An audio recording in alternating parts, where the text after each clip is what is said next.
Hydrogen, the most abundant element in the universe, powering all the stars, powering our own sun.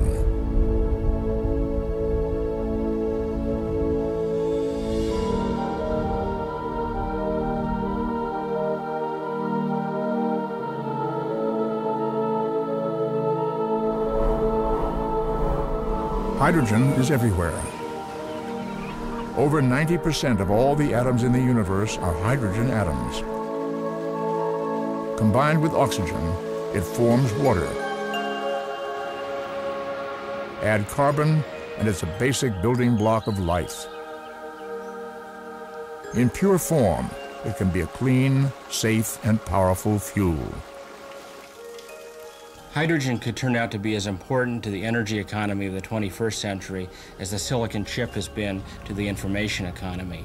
Hydrogen is not an energy source such as coal or oil, but it is a manufactured fuel like gasoline or electricity.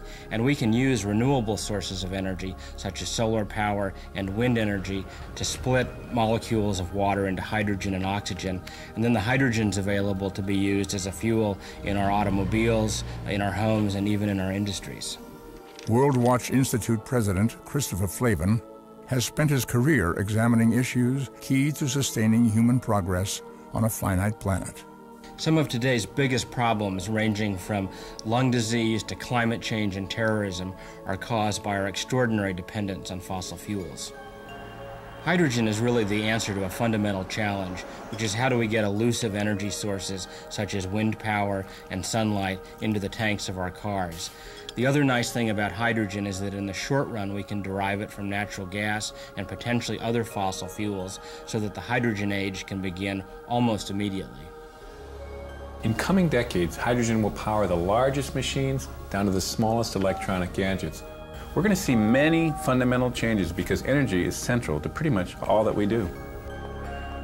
Author Peter Leyden, former managing editor of Wired magazine, and the knowledge developer for Global Business Network, spends much of his time envisioning how new technologies will impact the future.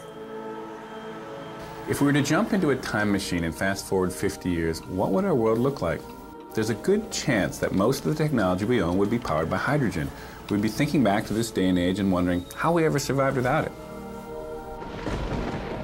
All new ideas are first thought of as really foolish. And then when they begin to catch on, they're fought against. And then they come to a stage where everyone says, well, it's so obvious, why was it ever questioned? Where will the hydrogen come from? Will it be as safe as the fuels we now use?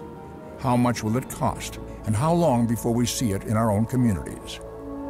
While such far-reaching transitions are never easily or quickly achieved, there are places where the transition is already beginning.